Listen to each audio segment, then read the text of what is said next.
नमस्कार, यो AB news खबरको संकेत हो। अहिले तपाईँ पालिकाहरूको खबर दिने नेपालको एकमात्र खबर बुलेटिन पालिका खबरमा हुनुहुन्छ। म करिश्मा कार्की। पालिका खबर बुलेटिन आइसिआइडीले एबी न्यूज खबरमा प्रत्येक दिन साँझ 6 देखि 7 बजेसम्म र दिउँसो 3 देखि 4 बजेसम्म पुनः प्रसारण गर्दै आइरहेको छ। देशभरका 77 जिल्लाका रेडियोबाट पनि यो खबर बुलेटिन प्रसारण भइरहेको छ। आजको पालिका खबर प्रारम्भ गरौं मूल खबरबाट। पूर्वधारमा बल बन्दै धुर्कोट गाउँपालिका आफ्नै भवनबाट दिने भयो सेवा। पर्यटन र खेलकुदका क्षेत्रमा पनि बन्दैछन् विशेष योजना। केरा खेतीमा रमाउँदै 12 दशीका कृषक अन्नबाली छाडेर केराका बिरुवा लगाउँदै व्यावसायिक खेतीमा बल्ल दियो गाउँपालिकाले चासो। सडक सञ्जालमा अझै जोडिएन नरैनापुरका गाउँ। विद्यार्थीदेखि बिरामीसम्मलाई समस्या। जनप्रतिनिधि आए पनि हटेन स्थानीयवासीको शास्ति। 20 किलोमिटर पैदल यात्रा गरेपछि बल्ल पाउँछन् मानेवन्ज्याङका स्थानीयले पानी। पर्यावरण जोगाउन स्थानीय र पालिका नजुट्दा सुके मुहान। पानी किन्दै सकिन्छ मुख्य आम्दानी। कञ्चनपुरको दोदा नदीमा पक्के पुल निर्माण कार्य अलपत्र। ज्यानै जोखिममा राखेर नदी तर्दैछन् स्थानीय। र तेह्रथुमको फेदाप गाउँपालिकाको कोभिड विशेष अस्पताल सञ्चालनमा। सुविधा सम्पन्न अस्पतालमा स्तरोन्नति गरिने। स्थानीयले पाउने भए गाउँमै स्वास्थ्य सेवा।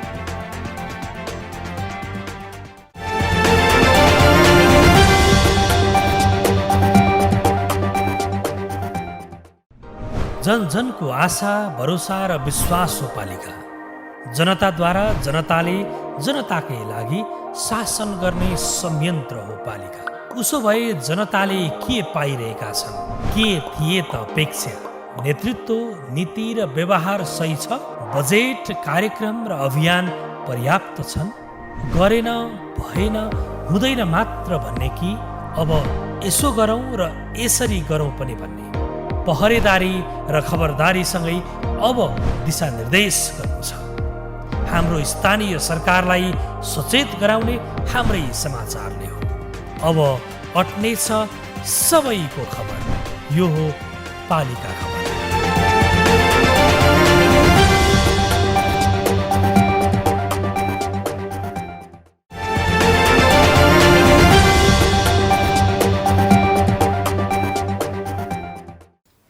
पालिका खबर अब विस्तारमा। स्थानीय विकासका काममा चुस्तता होस्, प्रभावकारी रूपमा निर्माणका काम होन्। स्थानीय नागरिकको मुहारमा खुसियाली छाओस्। गाउँ गाउँ समृद्ध बनुन् भनेर देशलाई विकेन्द्रीकरण गर्दै सङ्घीयतामा लगिएको हो। आफ्नै स्रोत र साधनको परिचालन सही ढङ्गले गरेर स्थानीय पालिकाहरूले गाउँ नगरको मुहार फेरुन् भन्ने उद्देश्यले पनि सङ्घीयताको परिकल्पना गरियो। तर सबै स्थानीय तह यस दिशातिर अघि बढ्न सकेका छैनन्। केही पालिकाहरूले भने आफ्ना गाउँ नगरलाई विकसित, सुन्दर र समृद्ध बनाउने प्रयास जारी राखेका छन्। गुल्मीबाट पालिका खबरदाता टोपलाल अरियालको एक रिपोर्ट। गुल्मीका अधिकांश स्थानीय तह भाडाका घरमा बस्दै आएका छन्। मुख्य बजार क्षेत्रका स्थानीय तहमा स्वाभाविक चहल पहल छ। बजार क्षेत्र बाहेकका अधिकांश स्थानीय तहका केन्द्रमा भने खासै रौनक छैन। त्यसको कारण हो स्थानीय तह आफैले आफ्नो भौतिक संरचना निर्माणमा जोड नदिनु। तर धुर्कोट गाउँपालिकाले भौतिक संरचना निर्माणमा आफूलाई अब्बल बनाउँदै लगेको छ। गाउँ नै भए पनि गाउँपालिकाको केन्द्र बरबोटको भनी स्वरूप नै फेरिएको छ। जिल्लाको धुर्कोट गाउँपालिकाले आफ्नै भवन बनाउने, सवाल बनाउने, बाटो पिच गर्ने, शहीद पार्क बनाउने जस्ता भौतिक संरचनाको क्षेत्रमा गाउँपालिका अगाडि देखिएको छ र यो कार्य अन्य स्थानीय तहको लागि पनि उदाहरणीय छ। गाउँपालिकाले 1 करोड 35 लाख रुपैयाँको लागतमा 15 कोठे र जिल्ला समन्वय समितिसँगको साझेदारीमा 60 लाख रुपैयाँको लागतमा 8 कोठे प्रशासनिक भवन निर्माण गरेर सेवा प्रवाह गरिरहेको छ। अहिले गाउँपालिकाको केन्द्र बरबोटमा 1 करोड 60 लाख रुपैयाँको लागतमा आकर्षक शहीद शमशेर बहादुर स्मृति पार्क निर्माण कार्य अन्तिम चरणमा पुगेको छ। त्यस्तै 1 करोड 30 लाख रुपैयाँ खर्च गरेर 400 क्षमताको निकै आकर्षक बहुउद्देश्य सभा हल पनि निर्माण गरिएको छ। हामीले गाउँपालिकामा प्रशासकीय भवन बनाएका छौँ 15 कोठाको, त्यसपछि पल्लो भवन छ प्रशासकीय भवन, त्यो 8 कोठाको छ। 23 कोठाको प्रशासकीय भवन बनाएका छौँ। शहीद शमशेर बहादुर खत्री स्मृति पार्क निर्माणको चरणमा छ, त्यो पनि सम्पन्न हुने अवस्थामा छ। त्यसै गरेर कोटमा जाने जुन चाहिँ सिँढी छ 1034 मिटर लामो, त्यो सिँढी पनि चाहिँ आधाभन्दा बढी निर्माण भइसकेको छ। गाउँपालिकाले प्रदेश सरकारसँगको साझेदारीमा ऐतिहासिक धुर्कोट कोटको पुनर्निर्माण, पूर्वाधार निर्माण र सङ्ग्रहालय बनाउने काम पनि अगाडि बढाएको छ। सङ्ग्रहालयमा कोट र गाउँका पुरातात्विक वस्तुहरूको संरक्षण गरेर राख्ने उद्देश्य गाउँपालिकाको छ। अहिले 92 लाख रुपैयाँको लागतमा बरबोटदेखि कोटसम्म स्थानीय ढुङ्गाको प्रयोग गरेर रेलिङ सहितको आकर्षक सिँढी निर्माणको काम भइरहेको छ। गाउँपालिका नजिक 40 लाख रुपैयाँको लागतमा कबड हल र शीत भण्डार पनि निर्माण गरिएको छ भने भवन वरिपरिको 700 मिटर सडक कालोपत्रे गरिएको छ। यसका कारण स्थानीय नागरिक खुसी देखिएका छन्। एकदम खुसी लागिरहेको छ, किनभनेपछि घर बाटो नजिकै भएपछि धुलो उडेको छैन एक त हैन। अनि यो सोलर बत्ती बोलेर रातिमा हिँड्ने मान्छेहरूलाई सहज भइरहेछ, यता हिँडडुल गर्न रातिमा आउने जानेलाई हैन। अनि यो सिँढीहरूले पनि धेरै सजिलो भइरहेछ माथि गाउँपालिकामा जानेलाई, अनि पछि झर्नलाई। पहिला धेरै गाह्रो थियो, अहिले चाहिँ सिँढी बनेर जस पहिलाभन्दा धेरै सहज भयो। संहिता कार्यान्वयन कानुन निर्माणसँगै पहिलो अनुभव बटुलेका जनप्रतिनिधिले 3.5 वर्षमा नागरिकका सबै आशा र अपेक्षा पूरा गर्न त सक्दैनन्, तर यस बीचमै पनि कृषि र पशुपालनसँगै धुर्कोट गाउँपालिकाले भौतिक पूर्वाधार निर्माणको क्षेत्रमा गरेको काम साँच्चीकै उदाहरणीय छ। यति बेला तराईका जिल्लामा धान र अन्य बाली भित्र्याउने समय हो। अरू बेला धान लगायतका अन्नबाली लह लह फलिरहेका देखिन्थे झापाको 12 गाउँपालिकाका जमिनमा, तर अहिले त्यहाँ धान वा अन्य बाली कम देखिन थालेको छ।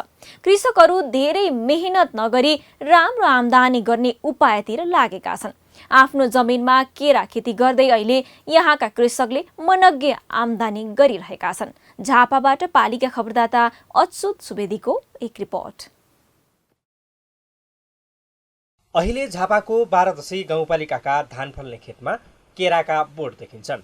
यहाँका किसानले धान लगाउनु पर्ने खेतमा केरा लगाएका देख्दा आश्चर्य मान्छन् धेरैले। तर धान लगायतका खाद्यान्न बालीबाट भन्दा केरा खेतीबाट बढी आम्दानी हुने भएकाले यहाँका किसानले धान फल्ने खेतमा केरा खेती गरेका हुन्। केही वर्ष अघिसम्म परम्परागत खाद्यान्न खेती हुने यहाँको बगरफाँट अहिले केराको बगैँचामा परिणत भएको छ। अनुकूल हावापानी, वातावरण, बजारको सुविधा र छिटो आम्दानी गर्न सकिने भएकाले व्यावसायिक केरा खेतीतर्फ यहाँका कृषकको आकर्षण बढेको छ। यहाँका कृषकले दुर्गामाता कोला खेती तथा कृषि फर्म नै दर्ता गरेर केरा खेती गरिरहेका छन्। 12 स्थानीय 3 जना कृषकबाट केरा खेती सुरु भएको हो। अहिले यो खेतीमा धेरै कृषकहरू आबद्ध भएका छन्।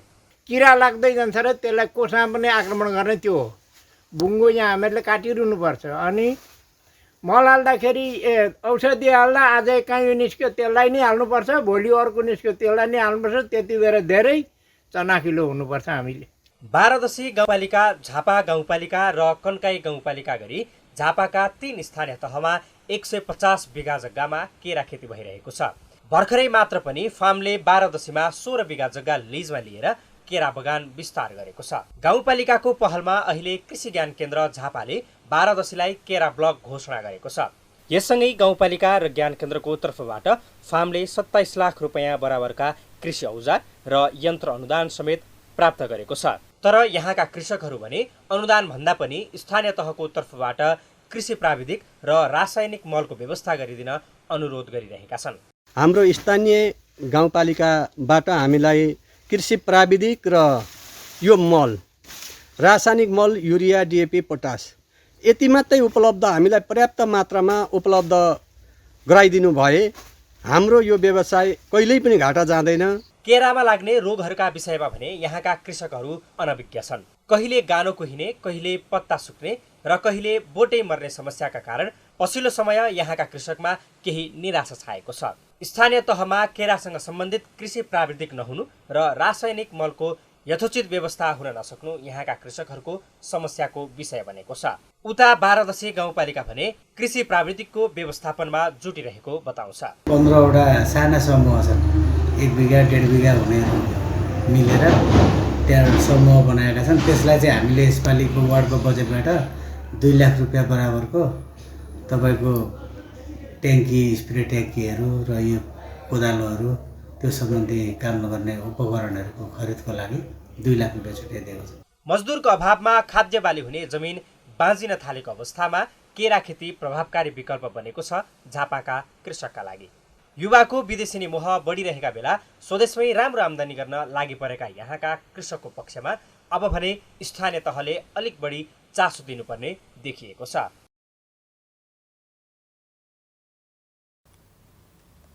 देश संघीयतामा गएसँगै 3 तहका निर्वाचन सम्पन्न भइसकेपछि आमजनमा उत्साह थपियो। अब त देशको विकास र समृद्धिमा केही काम हुनेछ भन्ने, तर तिनै तहका सरकार बनिसकेको 3 वर्ष बितिसक्दा समेत जनताको त्यो उत्साह पूरा हुन सकेको छैन। विगतका दुःख र कष्टबाट आमजनले राहत पाउन सकेका छैनन्। विशेष गरी भौतिक विकासका सन्दर्भमा र पूर्वाधारको तयारीमा तिनै जिल्लाका सरकार जिम्मेवार बन्न नसक्दा नागरिकले बाटो, बिजुली, सिंचाई, स्वास्थ्य लगायतका समस्याबाट मुक्ति पाएका छैनन्। अझै बाँकेबाट पालिका खबरदाता लक्ष्मी तिमेल सिन्हाको एक रिपोर्ट। बाँकेको नरैनापुर गाउँपालिका वडा नम्बर 2 र 3 मा पर्ने रोशनपुरबाटोल गाउँपालिकाको सडक सञ्जालसँग नजोडा स्थानीयले शास्ति खेप्नु परेको छ। रोशनपुरबाटोल नेपाल र भारतको सिमाना नजिकैको गाउँ हो। यहाँका स्थानीयमा जनप्रतिनिधि आएपछि आफ्नो गाउँमा बाटो बन्ने आशा थियो, तर जनप्रतिनिधि आएको यतिका वर्षसम्म पनि सडक नबनेको देख्दा उनीहरूलाई आफ्नो भोट खेर गए जस्तो लागेको छ। हिउँद जसो तसो काटे पनि बर्खा लाग्यो भने उनीहरूलाई निकै दुःख हुन्छ। कोही बिरामी भइहाले के गर्ने भन्ने चिन्ताले सताउँछ। सडक नहुँदा यहाँका बालबालिका विद्यालय जाँदा होस् या कसैलाई औषधि उपचार गर्न अस्पताल लैजाँदा होस्, कुनै प्रशासनिक काम होस् वा सामान्य किनमेलको काम होस्, हरेक कुरामा समस्या पर्ने गरेको छ। कोही बिरामी परिहाल्यो अथवा गर्भवती सुत्केरीलाई अप्ठ्यारो पर्यो भने एम्बुलेन्स आउनेसम्म ठाउँ छैन। मेरी समस्या बहुत ज़्यादा है सर, बच्चों के लिए बड़ी समस्या, जिससे कोई आवश्यकता कोई काम लागत है तो बहुत परेशानी। रोड हम लोग को चाहिए और रोड है नहीं, रोड के लिए बच्चे के डिलीवरी काम लागत तो परेशानी सर बच्चे के स्कूल का आना जाना या हुला की रोड आना जाना, सर बाजार जाने के लिए बहुत दिक्कत है सर हम लोग के लिए, इसलिए हम लोग को हर हाल रोड चाहिए। लक्ष्मणपुरको रङ्गशाला, मक्करबाद र रोशनपुरमा हुँदै भारतको सिमानासम्मको गाउँ जोड्नका लागि 6 किलोमिटर बाटो यहाँका स्थानीयले माग गरेका छन्। गाउँपालिकाले यहाँ बाटोको सर्वेक्षण गरेर रेखाङ्कन गरिरहेको छ। यस बाटोको लागि प्रदेश र स्थानीय सरकार मिलेर समपूरक बजेटमा बाटो बनाउने तयारी भइरहेको छ। यसका लागि प्रदेश र स्थानीय सरकारले 3 करोड रुपैयाँ बजेट विनियोजन पनि गरेका छन्। त्यसको डिपिआर मलाई लाग्छ यो 2-4 दिनमा आइहाल्छ। यो गरेपछि यो बाटो जसरी पनि यो साल बनाउने जे पनि गर्नुपर्छ। अब समस्या यो आइरहेछ कि टोटल जग्गा लालपूर्जाको बाटो पनि लामो छ, 5-6 किलोमिटरको बाटो छ। तो समस्या लेकिन अब जति बन्न सक्छौँ बनाउने अनि पछि फेरि हेरौँला। सडक अति आवश्यक पूर्वाधारभित्र पर्छ। भरपर्दा र स्तरीय सडकका कारण नै कुनै पनि स्थानको भौतिक र आर्थिक उन्नति सम्भव हुने गरेको छ। यस्तो महत्त्वपूर्ण पूर्वाधार निर्माणमा नरैनापुर मात्र होइन, कुनै पनि स्थानीय तहले चुक्नु हुँदैन। पालिका बुलेटिनमा अब पालो ओपन ब्यालटको। आजको ओपन ब्यालटमा हामीले तपाईँको स्थानीय तहले महिला र बालबालिकाका क्षेत्रमा के कस्ता काम गरिरहेको छ भनेर काभ्रे र सुनसरीवासीलाई सोधेका छौँ।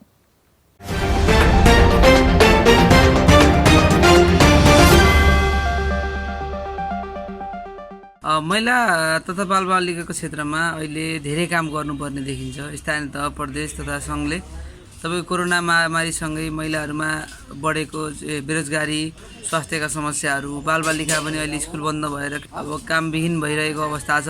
अहिले अब विभिन्न ठाउँमा चुकिरहेछ, सरकारहरू पनि अब त्यसमा चाहिँ सुदृढ गर्दै लानुपर्छ भन्ने मेरो विचार छ। महिला तथा बालबालिकाको क्षेत्रमा इटहरी उपमहानगरपालिकाले ठोस कदम उठाएर कामहरू गरेको चाहिँ देखिएको छैन। कुनै पनि महिलाले आफ्नो बच्चालाई बाहिर लिएर जाँदाखेरि ब्रेस्ट फिडिङ गराउन पाउने स्थानहरू छैनन्। सँगसँगै बालबालिकाहरूलाई अब जताततै चुरोट, बिडी, खैनीको बेचबिखन छ। साना बालबालिकाहरूलाई त्यो सानो हुन्जेल उनीहरूले त्यही कुरा देखिसकेपछि ठुलो हुँदाखेरि अलिकति कुलतमा जाने सम्भावना हुन्छ। यस्तो गर्छु उस्तो गर्छु भनेर भन्नुभयो, हामीलाई केही पनि जानकारी दिनुभएको छैन। उनीहरू जितेर हिँडिहाले, अब हामीलाई यस्तो गर्छु उस्तो गर्छु केही पनि भन्नुभएको छैन। महिलाहरूको बारेमा सिलाइ कटाइको तालिम आर्थिक वर्ष दिएको थियो, अहिले यो कोरोनाको कारणले यसलाई रोकिराखेको छ र बालबालिकाको विषयमा चाहिँ बालमतीको विषयमा बाल क्लबहरू गठन गरिएको छ र खासै त्यस्तो कामहरू अगाडि बढेको अहिले देखिँदैन। बालबालिका महिलाहरूलाई बुढावृद्धहरूलाई राम्रो गर्छौँ हामी भनेर भन्नुभयो। अब भोट दियौँ, हामीले जिताएर पठायौँ। अहिले हामीलाई कसैले केही गरिदिनु भएको छैन। हामी आफ्नो दुःख सुख गरेर खाइरहेका छौँ। अब यो ठाउँमा चाहिँ बालबालिकाको लागि भनेर बाल क्लबहरू, उनीहरूको चाहिँ हक हित अधिकारको लागि बाल क्लबहरू बनेका छन्। खेलकुद मैदानहरू निर्माण गरिदिएको छ। महिलाहरूको लागि चाहिँ अब स्वास्थ्य स्वयंसेविकाहरू गठन गरेर महिलाहरूलाई नै सहभागी गराएर गरिएछ। त्यसै गरी आमा समूहहरू गठन गरेर बचतहरू गर्ने, कृषिका विषयमा चाहिँ कृषिमा कर्महरू कसरी गर्ने, खेतीपाती कसरी गर्ने भन्ने विषयमा सिकाउने यस्ता कामहरू भएको छन्।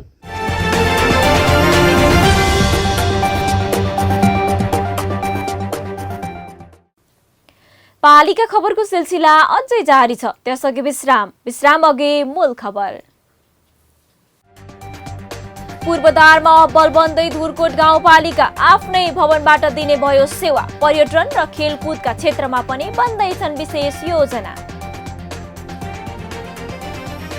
केरा खेतीमा रमाउँदै 12 दशीका कृषक, अन्नबाली छाडेर केराका बिरुवा लगाउँदै व्यावसायिक खेतीमा बल्ल दियो गाउँपालिकाले चासो।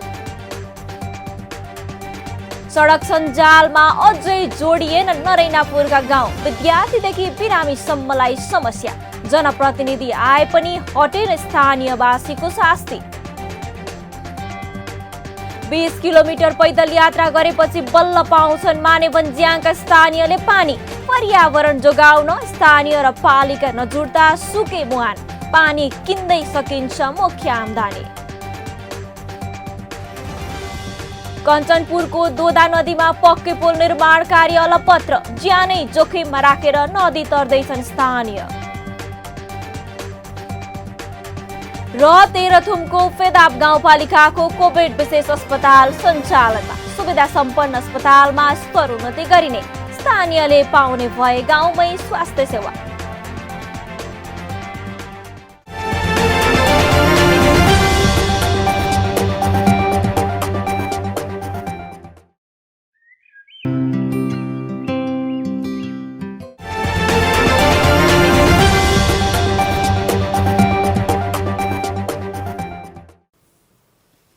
गाउँपालिकाको केन्द्र सिङ्गो गाउँकै राजधानी हो। राजधानीमा सबै सेवा सुविधा पर्याप्त हुने अपेक्षा गर्नु अनौठो होइन, तर उखलढुङ्गाका स्थानीय तहमा यस्तो सेवा सुविधा छन् भन्नु कल्पना मात्र हुन्छ। यहाँका कतिपय स्थानीय तह साँगुरा र जीर्ण भवनमा चलेका छन् भने कतिमा खानेपानी र टेलिफोनको सुविधा समेत छैन। यसले सर्वसाधारण मात्र होइन, सेवा प्रदान गर्न बसेका कर्मचारीलाई समेत उत्तिकै हैरानी छ। यस्तै हैरानी बेहोर्दै आएका छन् मानेभन्ज्याङ गाउँपालिकाका स्थानीय पनि। पालिका खबरदाता शिवप्रसाद ढुङ्गानाको एक रिपोर्ट। ओखलढुङ्गाको मानेभन्ज्याङ गाउँपालिकाले आर्थिक वर्ष 2074-75मा पिउने पानीमा मात्र 4 लाख रुपैयाँ भन्दा बढी खर्च गर्यो। विभिन्न बैठक तथा सभामा मिनरल वाटरमा उक्त रकम खर्च भएको गाउँपालिकाले जनाएको छ। यसैबाट प्रष्ट हुन्छ गाउँपालिका केन्द्रमा खानेपानीको अभाव मात्र होइन, हाहाकार नै छ।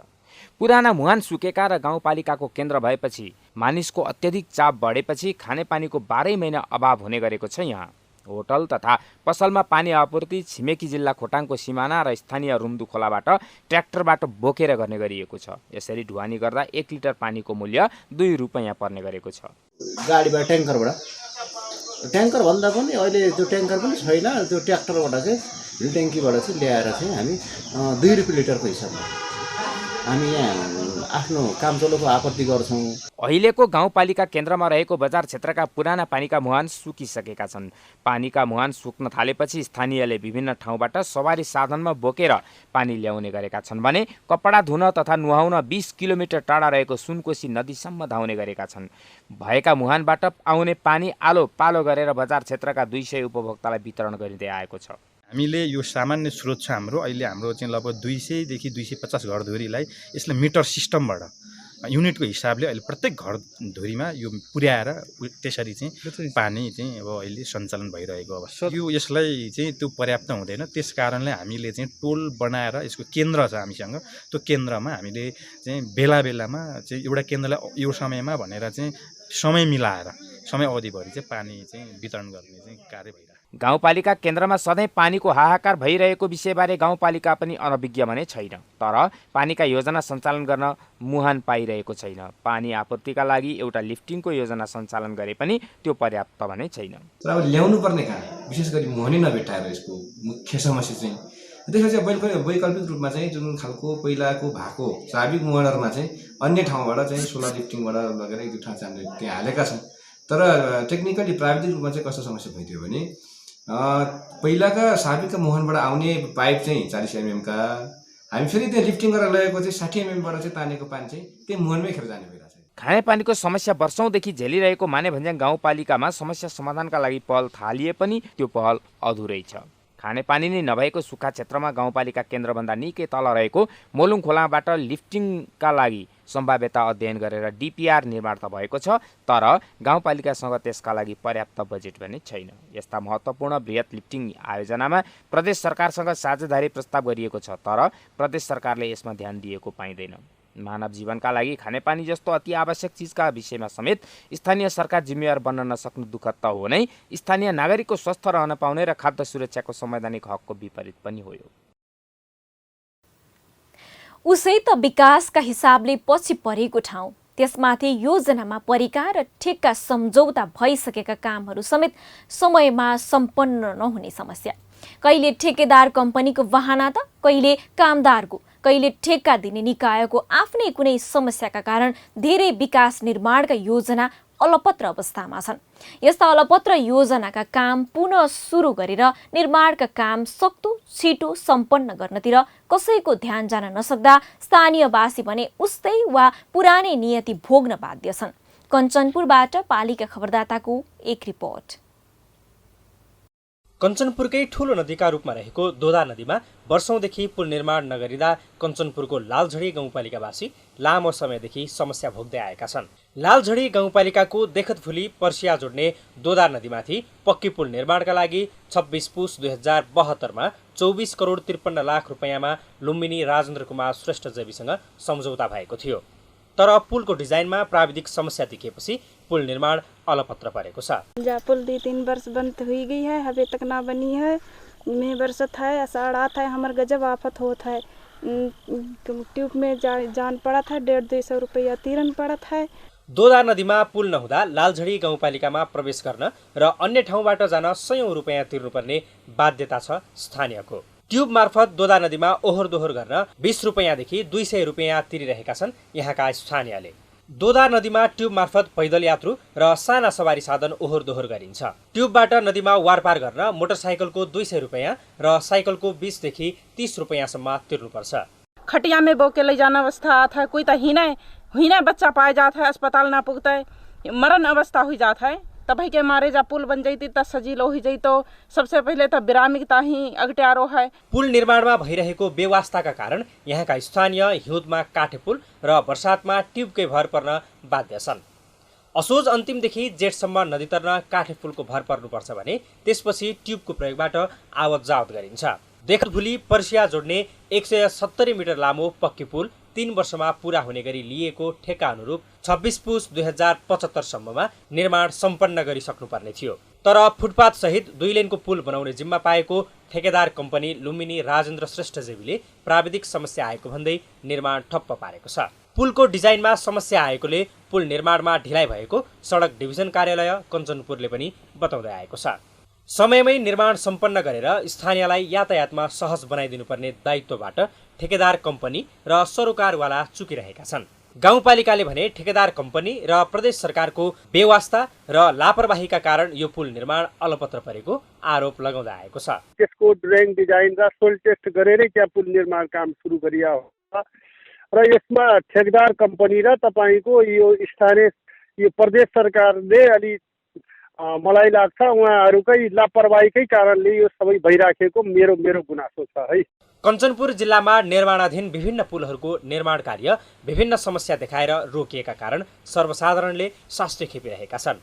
यस्ता अति आवश्यक पूर्वाधार निर्माणका काममा समेत यो वा त्यो बहानामा लापरवाही गर्नुले जनविश्वास गुम्दै जाने कुरामा सरकारवाला सचेत हुनु जरुरी छ। पालिका बुलेटिनमा अब पालो पालिका टकको।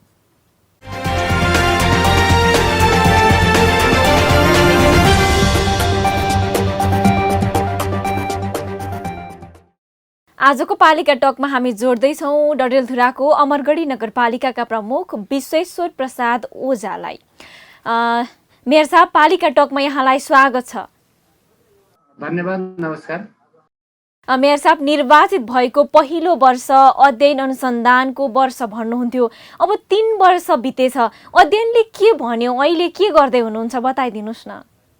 समग्र रूपमा हामीले अमरगढी नगरपालिकालाई एउटा नयाँ स्वरूप, नयाँ खाका दिएर अगाडि बढिरहेका छौँ र हामीले पहिलो वर्ष भनेका थियौँ यो अध्ययन अनुसन्धानको वर्ष हो। हामीले एउटा दीर्घकालीन प्लान निर्माण गरेका छौँ।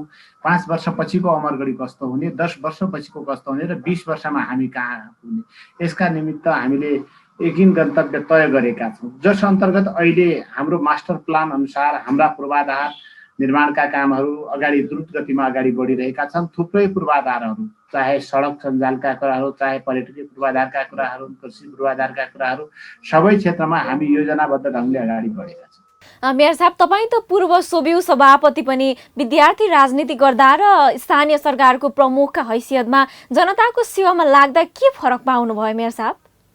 नितान्त रूपमा फरक विषयवस्तु हो। वास्तवमा हिजो विद्यार्थी राजनीति गर्ने बेला विद्यार्थी राजनीतिमा नेता स्थापित हुने कुरा आन्दोलनको जगबाट हो। आन्दोलनको जगबाट स्थापित हुनु र एउटा विद्यार्थी सङ्गठन हाक्नु अथवा स्वतन्त्र विद्यार्थी युनियनको नेतृत्व लिनु र यो सरकार सञ्चालन गर्नुका बिचमा निकै फरकहरू छ। यो एउटा पोलिसी निर्माण गर्ने कुराहरू, एउटा दीर्घकालीन रूपले हामीले हाम्रो स्थानीय तहलाई कसरी अगाडि बढाउने, कसरी अगाडि लैजाने भन्ने कुरा महत्त्वपूर्ण हुन्छ भने अर्को जनताको जनजीविकासँग जोडिएका कुराहरू। यहाँ दैनिकी चलाउन नसक्ने गरिब अवस्थाका जनताहरू छन्, विभिन्न मान्छेहरूका विभिन्न खालका आवश्यकताहरू छन्। हामी अविकसित मुलुकका विकासतर्फ हामी भर्खरै बाँड्ने सक्दैछौँ। त्यस कारणले गर्दा हाम्रा सबै आवश्यकताहरू छन्। मेयर साहब, नगरवासीको सिप, अभिवृद्धि, क्षमता विकास, शिक्षा, स्वास्थ्य, रोजगारी लगायतका विषयमा योजनाबद्ध काम भएका छन्। अहिलेसम्म यी योजनाबाट पालिकावासीले कस्ता लाभ लिए त? मुख्यतः अमरगढी नगरपालिकाले जनतालाई उत्पादनसँग जोड्ने कुरा नै महत्त्वपूर्ण हो। यो कुरालाई विशेष प्राथमिकताका साथ अगाडि बढाएको छ। यस वर्ष पनि हामीले जुन कोभिड-19 को कारणले रोजगारी गुमाएका नागरिकहरू हुनुहुन्छ, विदेशबाट फर्केका नागरिकहरू हुनुहुन्छ, उनीहरूलाई आत्मनिर्भर बनाउने कुरामा, सिप प्रवर्धन गर्ने कुरामा केही कार्यक्रमहरू अगाडि सारेका छौँ। जस अन्तर्गत यसै वर्ष पनि गार्मेन्ट र सञ्चालन गर्ने, छाला जुत्ता उद्योग सञ्चालन गर्ने, त्यसरी बाँस निगालो उद्योगको कुराहरू छ भने अर्कोतर्फ भैँसी प्रवर्धन कार्यक्रम, गाई प्रवर्धन कार्यक्रम, आलु प्रवर्धन कार्यक्रम जो प्रत्यक्ष उत्पादनसँग जनता जोडिन्छन्, जसले जनताको जीवनस्तरमा केही परिवर्तन ल्याउँछ, केही सुधार ल्याउँछ, मासु प्रवर्धन गर्ने यो खालका कार्यक्रमहरू हामीले अगाडि सारेका छौँ। शिक्षा, स्वास्थ्यको क्षेत्रमा चाहिँ के गर्नुभएको छ मेयर साहब, छोटोमा बताइदिनुहोस् न। शिक्षा क्षेत्रमा म विद्यार्थी राजनीतिबाट आएका कारणले पनि मैले 2075लाई शैक्षिक गुणस्तर सुधारको आधार वर्षका रूपमा लिएको थिएँ, जस अन्तर्गत अहिले अमरगढी नगरपालिकाका 4वटा विद्यालयहरूमा प्राविधिक धार सञ्चालन भइरहेको छ भने 11वटा विद्यालयलाई सुधारमुख विद्यालयका रूपमा अगाडि बढाएका छौँ। 3वटा विद्यालयलाई नमुना विद्यालयका रूपमा अगाडि बढाएका छौँ भने एउटा विद्यालय नेपाल सरकारले यसै वर्ष नमुना विद्यालयका रूपमा छनौट गरेको छ। र समग्र शिक्षा क्षेत्र अहिले निजी विद्यालयतर्फको बढ्दो आकर्षण छ। यसका निमित्त हामीले हाम्रा सामुदायिक विद्यालयहरूको शैक्षिक गुणस्तरमा सुधार गर्नु, त्यहाँको व्यवस्थापकीय कुराहरूमा सुधार गर्नु जरुरी छ। यो कुरामा हामी अगाडि बढेका छौँ। मेयर साहब, अन्तमा छोटोमा बताइदिनुहोस् न, नगरले अहिलेसम्म लगानी प्रवर्धन नीति चाहिँ बनाएको रहेनछ। लगानीकर्तालाई आकर्षण गर्ने योजना बनाउन किन पहल नगर्नु भएको मेयर साहब अन्तमा? वास्तवमा यो विषय निकै जटिल पनि छ। हामी कहाँ सहकार्यको संस्कृतिको अलि अभाव पनि छ र अन्य क्षेत्र जस्तो डडेलधुराको अमरगढी होइन, यहाँ धेरै लगानी गर्न सक्ने नागरिक पनि हुनुहुन्न र त्यो वातावरण हामीले निर्माण गर्न सकेका पनि छैनौँ, किनकि यो उद्योग धन्दा कल कारखाना भएको क्षेत्र पनि होइन, सामान्य खालका व्यवसायहरू मात्रै सञ्चालन छन्। अब बिस्तारै यसलाई उत्पादनतर्फ जोड्दैछौँ, केही औद्योगिक कुराहरूमा जोड्ने प्रयास गर्दैछौँ। यस वर्ष पनि उद्योग ग्राम स्थापना गर्ने दिशामा हामी अगाडि बढेका छौँ र यसमा बामे मात्रै सक्दैछौँ, हामीले सफलता हासिल गरिसकेको छैन। मेयर साहब, यो महत्त्वपूर्ण समयको लागि यहाँलाई धेरै धेरै धन्यवाद। धन्यवाद।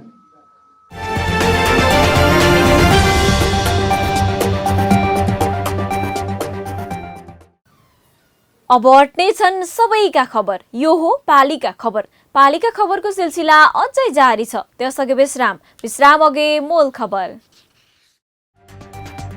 पूर्वधारमा बल बन्दै धुरकोट गाउँपालिका आफ्नै भवनबाट दिने भयो सेवा। पर्यटन र खेलकुदका क्षेत्रमा पनि बन्दैछन् विशेष योजना।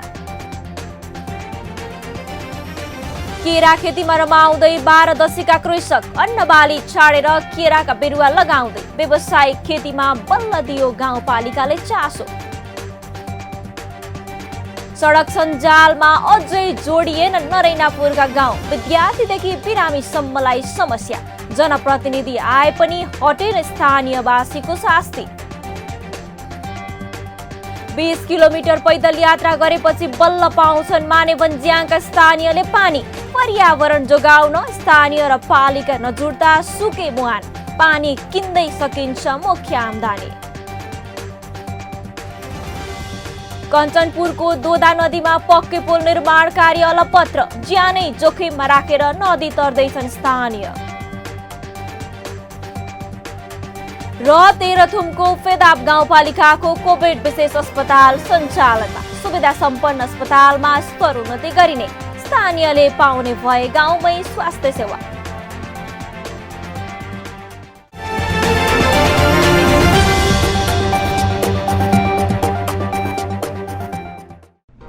जन जनको आशा, भरोसा र विश्वास हो पालिका। जनताद्वारा जनताले जनताकै लागि शासन गर्ने संयन्त्र हो पालिका। उसो भए जनताले के पाइरहेका छन्? के थिए त अपेक्षा? नेतृत्व, नीति र व्यवहार सही छ? बजेट, कार्यक्रम र अभियान पर्याप्त छन्? गरेन, भएन, हुँदैन मात्र भन्ने कि अब यसो गरौँ र यसरी गरौँ पनि भन्ने? पहरेदारी र खबरदारीसँगै अब दिशानिर्देश गर्नु छ। हाम्रो स्थानीय सरकारलाई सचेत गराउने हाम्रै समाचारले हो।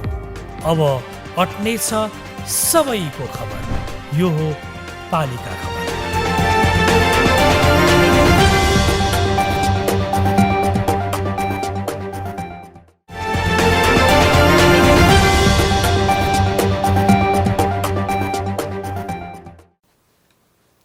महामारीका रूपमा फैलिएको कोरोनाले संसारलाई नै आतंकित बनाइरहेको छ।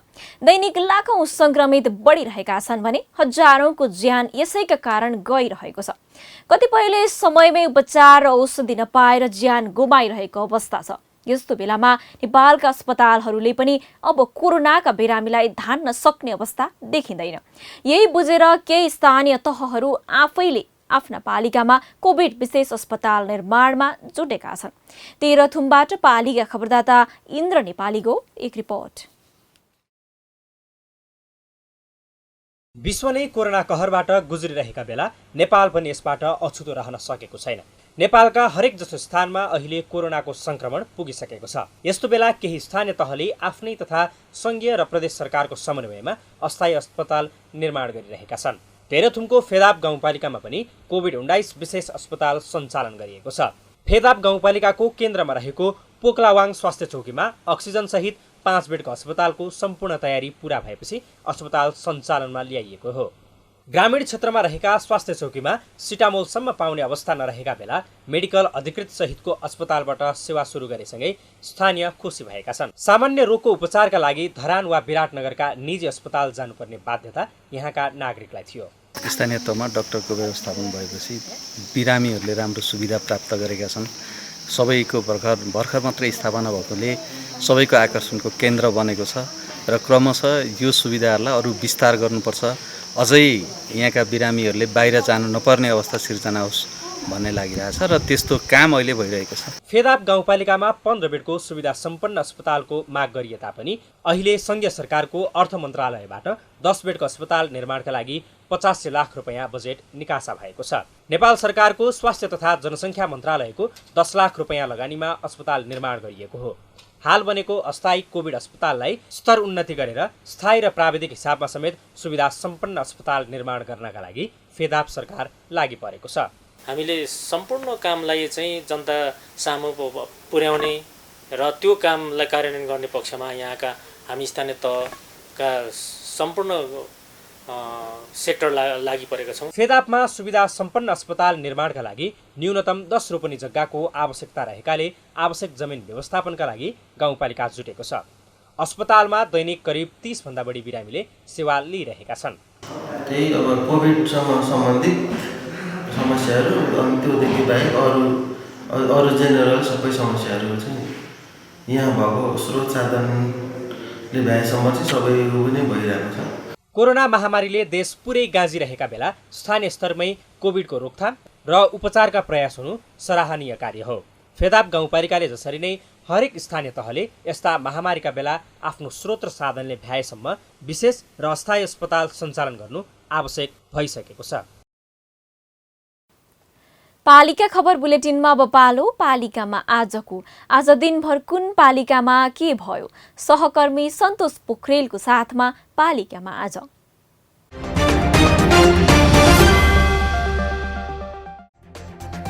मकवानपुरको कैलाश गाउँपालिकाले 31वटा कानुन बनायो भनेका सबै कानुन आयोग कार्यान्वयनमा। रौतहट क्षेत्र नम्बर 1 का सङ्घीय सांसद अनिल कुमार झालाई यमुनामाई गाउँपालिकामा प्रवेश निषेध। झाले केही दिन अघि स्थानीय जनप्रतिनिधि र महिलामाथि गरेको कटाक्षप्रति माफी नमागेसम्म गाउँ छिर्न नदिने अध्यक्ष श्री प्रसाद मुखियाको घोषणा। खोटाङको केपिलासगढी गाउँपालिका 3 बाँसपानीमा सडक मर्मत सुरु। सवारी साधन टोल टोलमै पुर्याउने पालिकाको योजना। लमजुङको दोर्दी गाउँपालिका बेरोजगार युवालाई सिप सिकाएर स्वरोजगार बनाउँदै भवन निर्माण सम्बन्धी 1 हप्ते डक्कर्मी तालिम सञ्चालन। रूपन्देहीको रोहिणी गाउँपालिकाका विद्यालय आइतबारदेखि खुल्ने। मास्क बिनै आउने शिक्षक विद्यार्थीलाई विद्यालय परिसरबाटै फर्काइने। ताप्लेजुङको श्रीजङ्गा गाउँपालिकाद्वारा गाउँमै रोजगार गर्वको आधार कार्यक्रम सञ्चालन प्रत्येक आइते। म्याग्दीमा कोरोनाका सक्रिय संक्रमित बढ्दै। रेनी नगरपालिका, मालिका र मङ्गला गाउँपालिकामा लकडाउन। अत्यावश्यक वस्तु तथा सेवाका पसलहरू बिहान र बेलुका 2-2 घण्टा खुला गर्ने निर्णय। ताप्लेजुङको फताङलुङ गाउँपालिका 3 स्थित शिवा माध्यमिक विद्यालयमा आइसिटी केन्द्र स्थापना। संस्कृति, पर्यटन तथा नागरिक उड्डयन मन्त्री योगेश भट्टराईद्वारा उद्घाटन। सुनसरीको इटहरी उपमहानगरपालिका 8 पुष्पलाल चोकबाट पड्का सहित 4 जना प्रहरीको नियन्त्रणमा। पक्राउ परेकाको साथबाट 56 बण्डल नागिन पड्का बरामद। कोरोनाका कारण बन्द भएका विद्यालय जुम्लाको तिला गाउँपालिकाले आइतबारदेखि सञ्चालन गर्ने। प्रत्येक दिन 50% विद्यार्थी कक्षामा सहभागी गराएर पठन पाठन सञ्चालन गरिने। कोरोना संक्रमण नरोकिएपछि जिल्ला प्रशासन कार्यालय रौतहटले आगामी मङ्सिर 17 गतेसम्मका लागि निषेधाज्ञा जारी गर्यो। स्थानीय सरकार कोरोना नियन्त्रणमा सक्रिय।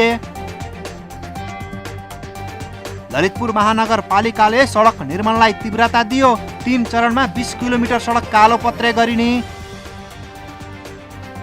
मनाङ प्रवेश गर्न 72 घण्टाको PCR रिपोर्ट अनिवार्य। कोरोना संक्रमणको जोखिमलाई मध्यनजर गर्दै जिल्ला प्रशासनले प्रवेशमा कडाई गरेपछि स्थानीय सरकार थप संवेदनशील। गाई भैँसी सुत्केरी भए नुवाकोटको ककनी गाउँपालिकाले किसानलाई 3000 उपहार दिने।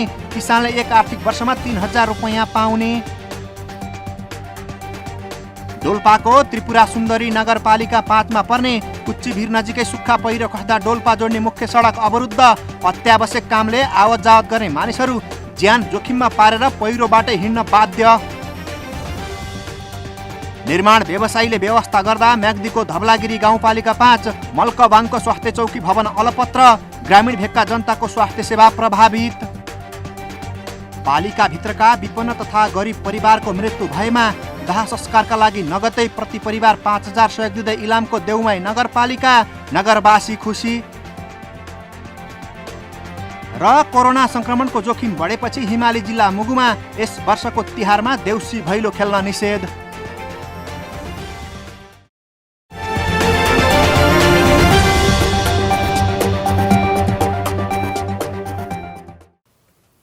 न गाउँ न सहर छुट्दैनन् कुनै खबर। यो हो पालिका खबर।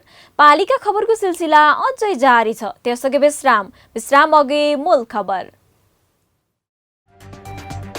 पूर्वधारमा बलबन्दै धुरकोट गाउँपालिका आफ्नै भवनबाट दिने भयो सेवा। पर्यटन र खेलकुदका क्षेत्रमा पनि बन्दैछन् विशेष योजना।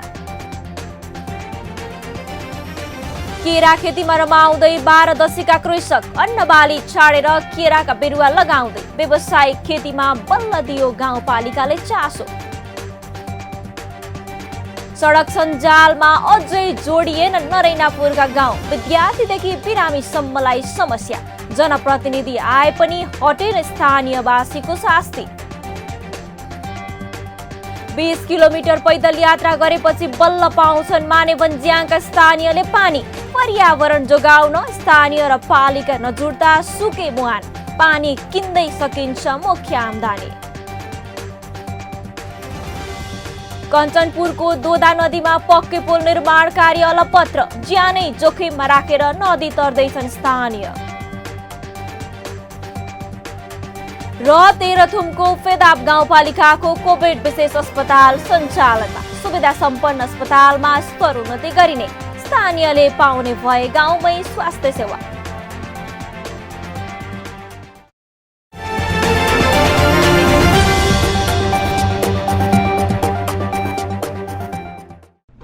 जन जनको आशा भरोसा र विश्वास हो पालिका।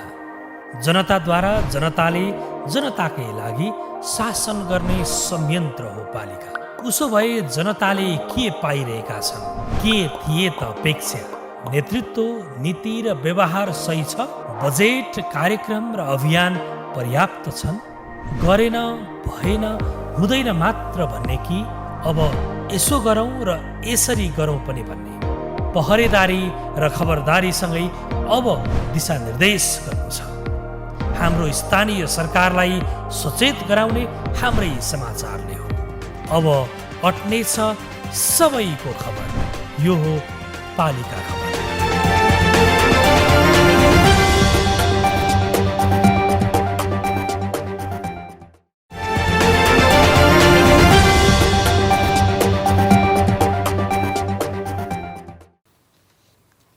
चौतर्फी रूपमा बढिरहेको कोरोना संक्रमणले संसारभरका मानिसलाई त्राइमाम बनाइरहेको छ। कति बेला कहाँ र कसलाई कोरोनाको संक्रमण हुन्छ भन्ने ठेगान नै छैन। अहिले यस्तो बेलामा हरेक मानिस भय र त्रासबाट गुज्रिरहेको छ। सहर, गाउँ, हिमाल, पहाड वा तराई कतै पनि कोरोनाबाट अछुतो छैन। यस्तै भय र त्रासबाट आक्रान्त छन् सोलुखुम्बुको लिखुपिकेका स्थानीय पनि। अहिले सोलुखुम्बुको लिखुपिके गाउँपालिकाबाट विष्णु खड्काको एक रिपोर्ट। कोरोना भाइरसको संक्रमण दिनानुदिन बढिरहेका बेला दुर्गम हिमालमा होस् वा सुगम सहरी क्षेत्रमा पनि कोरोना संक्रमणबाट नछोइएको ठाउँ पाउनै गाह्रो छ। अहिले सोलुखुम्बुको लिखुपिके गाउँपालिकाका नागरिकमा पनि कोरोना संक्रमणको चिन्ता बढिरहेको छ। यस गाउँपालिकामा अझैसम्म कोरोना समुदाय स्तरमा फैलिहालेको अवस्था छैन, तर यसलाई हेलचेक्राइ गरिहाले कोरोना समुदाय स्तरमा फैलिन सक्ने स्थानीयको चिन्ता छ।